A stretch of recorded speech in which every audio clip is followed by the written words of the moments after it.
আমরা এখন ডাউকি রিভারে ছোট্ট একটা নৌকো করে ঘুরে বেড়াচ্ছি। অসাধারণ সুন্দর দৃশ্য দেখছি, অসাধারণ। শুনেছি স্বর্গ নাকি খুব সুন্দর, আমি জানি না স্বর্গ দেখা সম্ভব কিনা। যাই হোক, তো এই নদী দেখে অসাধারণ লাগছে। নদী সুন্দর, নদী খুব পরিষ্কার জল, কোথাও এতটুকু নোংরা দেখা গেল না, অনেকটা গভীর পর্যন্ত দেখা যায়।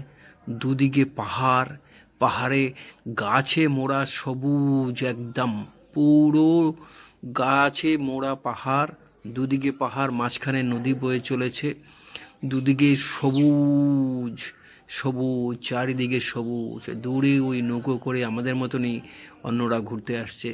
এই ডান দিক আর বাদিক সবুজে ঘেরা অসাধারণ দৃশ্য। এখানে আসলে মন ভরে যাবে, মনের কোনো ক্লান্তি থাকবে না, শুধু দৃশ্য দেখে উপভোগ করবেন।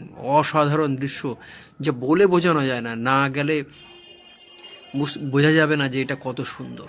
অসাধারণ অসাধারণ, দুদিকে পাহাড়, মাঝখানে নদী বয়ে চলেছে, সেই নদীতে আমরা বোটিং করছি। অসাধারণ দৃশ্য, সমস্ত মনের গ্লানি ক্লান্তি সব দূর হয়ে যায় দেখলে। অসাধারণ অসাধারণ অসাধারণ।